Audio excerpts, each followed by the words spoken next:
நீங்கள் பார்த்து கொண்டிருப்பது மூலிகை மருத்துவம். இப்போ பார்க்க போகிறது வந்து நாய்க்கடிக்கான ஒரு மருத்துவ பற்றி, ஒரு எளிமையான மருத்துவ பற்றி நம்ம பார்க்க போகிறோம். நாய்க்கடியினால் எவ்வளோ தொல்லைகள் எல்லாம் நாய்க்கடியினால் நாய் கடித்தவங்களுக்கு தான் அதனுடைய அவதி என்னான்னு தெரியும். அது என்னென்ன பண்ணும், எவ்வளோ விஷத்தன்மை கொண்டது, அதெல்லாம் பற்றி உங்களுக்கு தெரியும். அதனால் நாய் கடித்தவங்க ஆசைப்பட்டு கறியை சாப்பிட்டாங்கன்னா பெரிய தொல்லைகள் உண்டாகும். கோவை இலையும் சுண்டக்காய் செடியும் இலையும் மணத்தக்காளி இலையும் அதை சமனளவு சேர்த்து உப்பு சேர்த்து அரைத்து கடிவாயிலே பூச நீங்கும். ஒரு எளிமையான பொருள் தான் கோவை இலை, சுண்டை செடி இலை, மணத்தக்காளி இலை 3 சேர்த்துக்கிறீங்க. உப்பும் சமமாக சேர்க்கிறீங்க.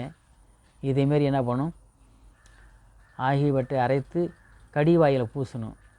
ஒரு 4-5 நாளைக்கு இதுமாரி பூசிட்டு வாங்க. இதுவே அதனுடைய விஷத்தன்மையை ஈர்த்துரும். ஏன்னா நாய் கடிச்சிட்டா நீங்கள் பற்றி இருக்கலைன்னா இப்போ கறி சாப்பிட்றவங்க ஆசைப்பட்டு தப்பித்தவரி இதையும் கறி சாப்பிட்டீங்கன்னா மூஞ்சி முகம்லாம் விழுந்துடும். அதனால் பலவிதமான உடம்பெல்லாம் அதை வைத்தியம் செய்யாவிட்டால் நாய் குணங்களே விடுவாங்கன்னு சொல்லியிருக்காங்க. அதில் உண்மை தான். ஏன்னா நாய் கடிங்கிறது மோசமானது.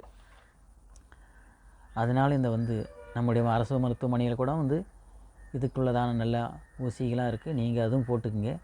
தற்சமயம் உங்களால் போட முடியாதவங்க அது போட்டும் சில உபாதிகள் இருக்குமானா இதெல்லாம் பூசினீங்கன்னா இது வழியாக மேற்பூசு மருந்து தான் இது உங்களுக்கு மேலே பூசிங்கன்னா அதனுடைய விஷத்தன்மை இறங்கும், அதோடய புண்ணு ஆறும்.